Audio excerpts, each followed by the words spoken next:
Salut tout le monde. Ce matin, unboxing des cadeaux du magicien d'Oz, de son prénom Nicolas, qui nous a envoyé ici une épave, un reste de Bushmaster 8E et encore un autre petit engin à l'intérieur. Le Bushmaster 8E, c'est un engin qui ces prochains temps va faire pas mal de pas heureux du tout, puisque on a appris grâce à un autre tonton de la chaîne que les pièces de cet engin ne sont plus fabriquées par Thunder Tiger, donc quand tu te craches, c'est Mimi, c'est rare, c'est la même merde. Surtout que ces engins ne sont pas sur le marché depuis très longtemps, qui sont toujours encore en vente en neuf, et d'ailleurs c'est dommage, même à des super tarots entre 250 et 300 euros, tu peux les avoir. Alors, c'est pas étonnant vu que c'est plus fabriqué. Thunder Tiger, c'est une marque qui fait de l'entrée de gamme, n'a jamais fait des machins spécialement chers, c'est vendu très cher en France, toujours comme d'habitude. Pour un mieux, tiens, bon, c'est un Buggy 1.8, on le met au prix des autres.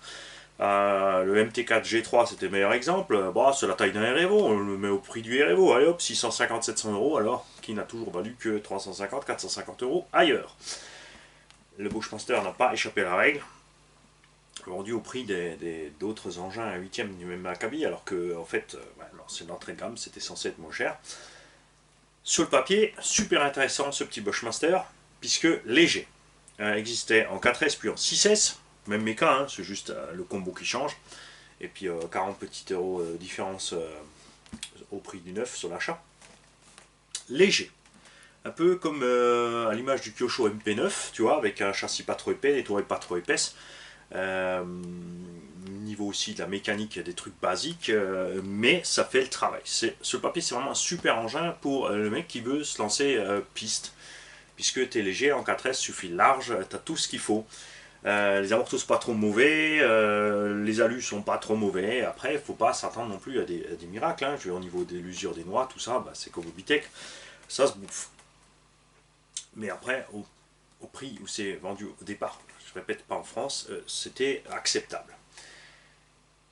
Et plus d'une fois, j'avais envie de le prendre parce que même globalement, point de vue de la ligne et des couleurs, c'était super sympa. En plus, ils les font en petit pack avec chargeur, lipo, des bras de suspension, des pneus en plus, etc. Enfin, il y avait de quoi faire. On a quand même pas mal de gens qui ont déploré pas des cases de châssis, mais le châssis qui se plie sur l'avant parce qu'il est un petit peu trop faible. Bon, sur les gros chocs, les grosses gamelles, ouais, c'est pas le genre d'engin pour faire ça, donc ça va. Et maintenant, voilà, arrive le fait qu'on n'ait plus de pièces. Alors, c'est pour ça que quand on nous l'envoie ici, voir ce qu'on peut en faire. Il m'a mis, ah tiens, petit mot. Alors, qu'est-ce qu'il nous dit? Salut Manu, comme convenu, je t'envoie les deux machines HPI, Boulette et Thunder Tiger Bushmaster. Je viens de rire, c'est dedans. Pour le Boulette, il est 2011. Ah la vache, il a 9 ans le bordel. Jamais révisé à mes connaissances, acheté d'occasion, j'ai remplacé les pièces aux mesures de quelle pète. Pour une version particulière de diff, tu verras que du bien. Ouais, c'est sûr. Bon, le HPI Boulette, on en a déjà parlé. C'est pareil, c'est un de ces engins que t'achètes parce qu'il est chouette, il est beau. Il a une bonne bouille. Et puis après, c'est Mimi, c'est rare, c'est la même merde.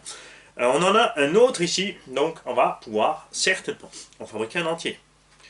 Pour le Bushmaster, bah, il est neuf, il a roulé 3 packs. La vache! Un quart les huiles de diff, un quart de pack du coup. Et il a déjà changé les huiles de diff. Pour la réparation, si tu veux le réparer, j'ai entouré les rêves des pièces à remplacer la notice. On a donc la notice, le carton d'origine et tout ce qu'il faut. Sinon, sergent comme bon te semble, c'est toi le docteur Frankenstein de la RC. Longue vie au garage, longue vie à la RC. Longue vie à toi, tonton Nico. Alors, la carreau. Moi j'aime bien. Hein, ils ont fait dans l'air du temps, moderne, machin. Ils aiment bien en ce moment mettre des taches partout comme ça là. Je suis pas trop fan, ça va de temps en temps, après ça fait un peu trop. Mais c'est cool. Enfin, je préfère largement ça au design BT. Qualité du Lexan, moyen. Bon, toujours mieux que au Bitech, hein, ça c'est sûr. Ah, alors, on va sortir la poubelle parce qu'il nous a mis des petites papillettes. On en a partout. Alors, il a vécu 3-4 packs, mais dans le sable, la caillasse, le ciment. Donc, châssis alu 3 mm. Niveau solidité, il y a du flex, c'est clair, mais ça va. Construction standard d'un buggy avec un truc sympa. Moi, ce que j'aime bien, c'est, regarde, le châssis est relativement étroit. Et tu as le rail latéral qui contient le bac à batterie et la fixation du vario. Donc tu peux fixer tranquille ton vario par en dessous, comme il faut avec les vis. Ne jamais oublier de mettre la mousse à cause des chocs. Et ensuite visser le tout sur le châssis. Donc c'est pareil, pour l'entretien c'est super facile. La boîte de réception, le cerveau, c'est pareil. Tu enlèves tes deux rails latéraux et tu as enlevé toute l'électronique à part le moteur qui lui s'enlève avec deux vis. Pour la fixation moteur, ils ont fait un slider dans ce qui se fait actuellement chez Losi, Techno, etc. Tu as deux vis par au-dessus, tu peux le glisser et le sortir par le côté sans problème. On a donc un grand renfort de châssis qui contient... Tac, tiens, ça marrant ça. Et les petits copieurs de Coralie, regarde ce qu'ils ont fait. Mais c'est une bonne idée. Sur le buggy, ça gêne pas. C'est clair, c'est bien, sa place là, c'est pas mal. Donc relativement grand. Ouais, ça va. Niveau flex, c'est ok. Cale de train, full plastique partout, mais épais. Ça, c'est bien, quand même. Les diffs, toujours les mêmes, depuis des lustres et des lustres et des lustres et des lustres chez Thunder Tiger. Ça va, ça fait le taf.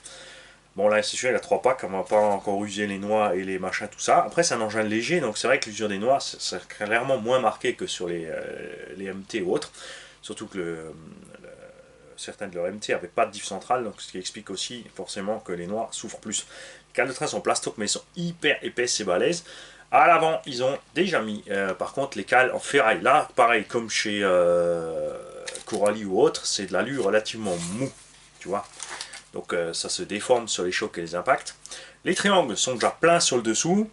Et on peut déjà mettre des plaques en graphite au-dessus. Regarde, elles y sont à l'arrière. C'est quand même déjà étrange qu'ils aient arrêté ce buggy aussi rapidement. Bon, après, c'est peut-être dû à une mauvaise publicité. Et le fait que justement, du coup, ils n'aient pas réussi à en vendre beaucoup, je ne sais pas. Ou parce qu'ils ont acheté Timasso, enfin, ça c'était longtemps avant déjà. Ils ont pris Timasso et que du coup, ils s'en fichent de faire des voitures RC sur la gamme Thunder Tiger. Les rotules, là, ils ont eu la bonne idée, tu vois, de mettre des grandes têtes, donc du coup, qui retiennent l'échappe. Après, évidemment, si tu veux d'échapper, il faut chaque fois enlever l'écrou, mais c'est facile à tenir. Ça, c'est une bonne idée. Support d'aileron compact, vissé en place sur la tourelle, donc tous les efforts sur l'aileron se tapent sur la tourelle. Moi, je suis pas fan, puisque tu n'as que les 4 vis ici qui tiennent. Je trouve que ça devrait être relié ici entre deux. Cellule arrière décalée à la Losi, donc c'est-à-dire que la couronne de diff, elle est sur le côté, par là. Attends, je parle... Ouais, t'as vu là et tout, sur celui-là, sur celui-là. Pour décaler la transmission sur le côté droit, pour que le moteur contrebalance le poids de la lipo et du vario. Direction standard, hein, avec plaque de Ackermann, quelques petits réglages. Amorto. Ils ont l'air pas mal, niveau qualité. Un grand bond en avant. Ressemble fortement, regarde, tu peux pas me dire que ça, c'est pas les amortos qui sont chez Obitech. Qui sont pas trop mauvais d'ailleurs, ça c'est bon. Hein, mais c'est... Hein, il manque plus que le logo là. Et on a tout. Sur les fusils arrière, tu peux... Ils ont fait un peu, ils ont copié de ce côté-là un petit peu X-Ray et d'autres, à mettre des rotules verticales par le dessus. C'est quelque chose qui se faisait il y a longtemps, qui a été abandonné parce que sur les chocs ça peut foutre le camp et forcément tu es en panne. Donc là c'est bizarre qu'il n'y ait pas la petite, tu vois, une petite rondelle au-dessus du protection pour empêcher ça de sortir. Mais dans le principe, moi j'aime bien. Et même à l'avant, tu pourrais changer, il y a moyen de faire un réglage, c'est étrange ce petit truc là. Tu vois, il y a un petit ergot en plus, comme s'ils avaient prévu que tu peux monter les bras vraiment très courts séparément de ça, c'est étrange. Après, est-ce qu'il y aurait la place? Non, ça toucherait, donc je ne vois pas l'intérêt de cette chose. Cardan CVD avec des têtes extérieures pour qu'on ait tous les roulements de la même taille. À l'arrière, Dog Bones, au centre, Dog Bones. Et tout ce qui a éclaté ici, c'est donc cellule, donc renfort de train avant. Platine supérieure, la cellule complète, elle a explosé. It's dead. Et chez tonton Nico, Mico RC Garage, il nous manque le carter avant. Et je crois que Mico, ceci est la seule pièce encore entière sur cet avant là. On va donc pouvoir te sauver rapidement, ça c'est une chose.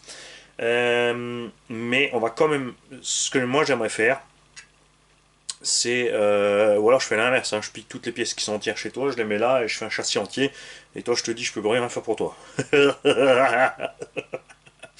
Ça sert à rien parce qu'après t'auras quand même qu'une machine. Donc ouais, comme dit, en cas de casse, après t'es emmerdé avec cette caisse, donc ma foi, hein, colle à chaud partout, petit renfort par-ci par-là, et moi je dis en vitesse on avance sur les rampes. C'est tout ce qui reste à faire avec ça. Donc moi ce que j'aimerais faire là-dessus, c'est évidemment voir si on peut trouver une autre cellule d'une autre marque qui se monte là-dedans. J'ai une cellule ici Team C, parce que évidemment la pliure du châssis est un peu différente. Par exemple, chez beaucoup de constructeurs, on plie à partir de là, la cellule reste droite. Après, il y a l'OSI qui fait ça. Ça implique une forme particulière de la cellule. Donc, tu peux pas faire une cellule plate, comme chez beaucoup d'autres constructeurs, ça limite les choix.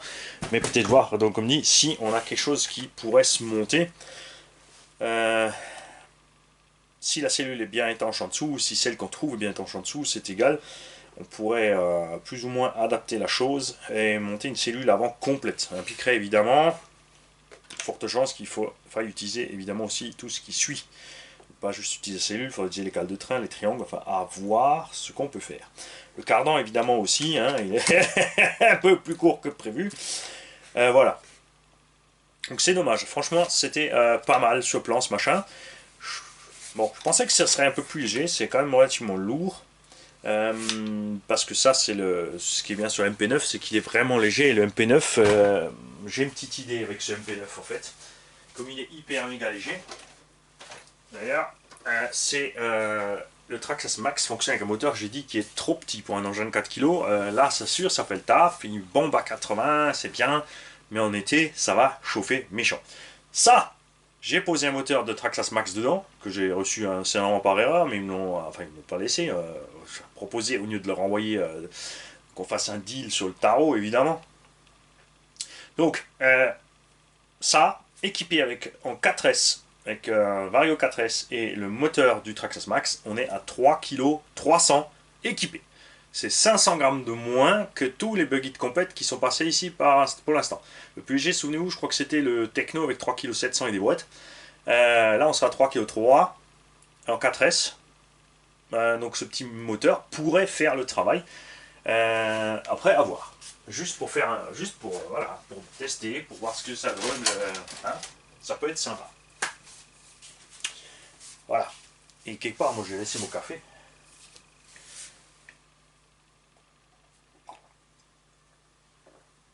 Hop. Et ouais. Alors, on va enlever le reste des papillotes et on va sortir ce qu'on fait. On a encore donc l'aileron qui va avec le Bushmaster et l'HPI boulette plus des pièces de HPI boulette, notice du boulette, notice du Bushmaster, enfin franchement génial. Alors pour un 2011, honnêtement, on va enlever les pièces en rab. Pour un 2011, ben, moi je trouve que ça va. Il a déjà une pelle à tarte T-Bone devant. Je suis pas un grand fan de T-Bone. Souvent, comme c'est fixé ici sur la cellule avec les vis normales, c'est souvent là que ça se déchire. Sur un petit 1/10 ça va, sur les 1/8, surtout sur les gros truggy ou autres, ça arrive souvent que les vis traversent et que le pare-choc part. Ça sert, mais c'est laid quoi. Hein. Ben, je n'aime pas ça. Alors, ce petit boulette a déjà reçu la top plate alu, la direction alu, parce que tu trouves tout sur AliExpress et Banggood en alu pour cette caisse. Tu peux la faire entièrement en alu, inutile, puisque alu de pas top qualité, ça pèse lourd et la transmission n'est déjà pas assez solide pour l'origine. Donc plus il est lourd, plus ça va poser de problème. On a déjà les fusées alu d'ailleurs. On a les triangles avant à vue. La vache tourelles sont aussi options. Les amortos sont super bien réglés. Peut-être un peu dur à l'arrière, à l'avant ça me plaît mieux. Comme dit, le look d'origine de cette caisse est vraiment super. Les hexagones de roue en 14, ça c'est un problème, ils sont creux à l'intérieur. Première panne qui va t'arriver, c'est qu'ils vont tourner autour de l'axe, donc tu peux les remplir de colle, mais après tu fais sauter les diffs. C'est donc chiant. À l'arrière, il y a aussi les CVD options, la vache, il a les CVD options à l'avant aussi. Mais Boudiou, j'ai dit qu'il est full options. Et le plus gros problème, là vous pouvez demander Karim, il vous confirmera, ce sont les diffs. Dès que tu accélères trop fort avec cette caisse, tu fais sauter les diffs. Tu peux les caler, les machins, les chimer, les renforcer, utiliser les pièces GPM options, il n'y a pas moyen, à un moment ou à un autre ça saute. Il n'y a que le slipper au milieu qui te sauve. s'ils avaient mis un diff là-dedans au centre, on était bon. Ils ne l'ont pas fait. À ce sujet-là, je me souviens plus si dans la WR8 Flux, il y a le diff ou pas. Sinon, on pourrait y coller le diff de la WR8 Flux, c'est le même châssis que la WR8 Flux, ils ont juste changé la longueur des bras de suspension, des rotules, des carmans, tout ça pour adapter à la taille. Le gros mystère a toujours été l'ensemble bac à batterie, support machin récepteur planqué là-dessous, vario perché là-haut, et le bac à batterie bizarroïde avec 5 circlips pour faire sortir la batterie.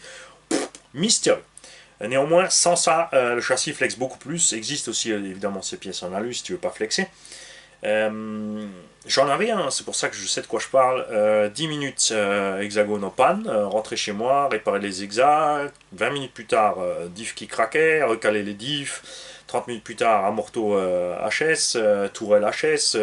Les plots de carreaux sont une catastrophe. La carreau n'a aucune protection, elle dépasse des pare-chocs d'origine. Donc forcément, dès que tu te retournes, elle morfle. Alors que c'est ce qui est beau. Cette carreau, la carreau rouge de la version MT était absolument magnifique. Et les pneus aussi, avec les designs dessus, j'adorais cette caisse. Mais franchement, un nid à emmerde. Je pense qu'avec un brochette, ça peut être sympa. Avec un petit brochette dedans, ou alors un petit brushless 3000 kV, 3650, il ne faut pas mettre grand chose. Hein. Faible puissance, petit pignon. C'est quand même déjà du module 1, ça c'est cool. Hein, même si c'est en plastique et ça se bouffe, c'est quand même sympa. Donc là, avec un petit moteur pas violent du tout, ça peut être cool. Hein. Tu vises un petit 45-50 pour un débutant et tout ira bien. Surtout qu'il est déjà renforcé sur l'avant sur les chocs. Voilà. Donc on va voir avec les pièces qu'on a déjà ici d'un autre tonton. Et puisque de l'autre tonton on a carrément aussi les roues et la carreau. Mais son châssis est en pire état. Donc je pense qu'on peut faire un ensemble. De plus, on fera un ensemble avec des pièces de rechange. C'est là que ça devient vraiment sympa. C'est d'avoir le stock de pièces de rechange qui va avec pour avoir la paix. Moi j'adore ça. C'est ce qu'il y a de mieux. C'est ce qui est sympa quand tu prends des occasions aussi. C'est vrai que quand tu achètes du neuf, c'est un certain prix. Les gens, des fois, quand ils vendent de l'occasion, c'est proche du prix du neuf. Les gens ne comprennent pas toujours. Ils proposent des prix dérisoires parce que ton machin il est occasion. Et souvent, par contre, l'acheteur, enfin le vendeur, a un stock de pièces avec. C'est pas toujours le cas, mais quand c'est le cas, c'est sympa. Tu achètes une occasion un peu moins chère du neuf et en plus, tu as tout un stock de pièces. C'est toujours sympa. Voilà. Donc, moi, j'aime bien. Surtout là, si on fait des petits lots, c'est sympa de pouvoir donner une caisse, parce que ça, comme dit, c'est pas une caisse super fiable. Après, évidemment, ça dépend toujours de ce que tu en fais. Mais c'est pas un engin de bâche extrême, tu te fais plaisir, tu roules et tu en prends soin, tout se passe bien, évidemment, c'est comme toujours. Tout début, ce machin était livré avec un moteur avec des grosses rainures, comme ça, en 3900 ou 4000 kV. Tu vois, ce moteur qui est un 550 sur le papier, 540, donc 36 par 50. Mais de près, regarde, le corps du moteur est rikiki et le rotor est rikiki. Avec ça, en 2S, ça allait, en 3S, ça chauffait, tu fumais le vario et tu claquais quand même la bagnole. Après, ils sont passés sur un moteur plus gros, de ce type-là. Là, ils sont passés sur un moteur un peu plus méchant, en 4 pôles, plus puissant. Là, pareil, tu restes en 2S, tu fais gaffe, ça va. En 3S, adios, la transmission et tout le reste. Pourtant, ils ont insisté avec ça pendant 15 ans. Ça fait 15 ans qu'ils nous font cette caisse, ça fait 15 ans qu'elle est foireuse. Zéro amélioration à part le combo. Et le prix qui est passé de 320 à 460 € dernièrement, j'ai vu, puisqu'ils en font une 3e édition de ce machin, maintenant qu'ils ont été rachetés. Et ne l'achetez pas. À 460 €, non. Vous prenez un Arma Typhon, vous prenez un Oba OVS, quoi que ce soit d'autre, et vous faites plaisir, mais pas ça. Team Magic 5, etc. etc. Bien sûr, il a sa bouille, la bouille est d'enfer, mais c'est tout ce qu'il a. C'est comme les voitures italiennes. Hein, ça, hein, tu prends une Ferrari, c'est beau à regarder, mais dans le musée Ferrari, ils ont des bacs en dessous pour les fuites d'huile. Tu vas chez Mercedes, c'est moins joli, mais sous les Mercos, il y a un miroir. C'est tout ce que j'ai à dire sur la qualité. Et là, c'est à peu près pareil. Donc, méfiez-vous, ça a vraiment une bonne gueule. C'est chouette, mais c'est naze. Et surtout au prix actuel, c'est juste pas possible. Ça, c'est une caisse pour moi qui est digne de FS Racing, FTX, etc. qui devrait être vendue 150, 250 € par là. On va dire 150 en charbon et 200, 220 en avec un petit brushless bloqué à 2S. Et s'ils avaient juste la bonne idée de glisser un diff central dedans, et ben ils s'économiseraient un paquet d'emmerdes. Voilà. Donc, tonton Mirko, t'en fais pas, on va faire quelque chose avec ton Bushmaster. Tonton Ose, double pouce, merci, franchement c'est génial parce que du coup, tu vois, on va pouvoir sauver tonton Ose, tonton Mirko, et on va, avec l'aide d'un troisième tonton, pouvoir faire un lot complet. Parce que là, on a une caisse entière. Hein. Il y a moyen de faire quelque chose, c'est génial. Salut!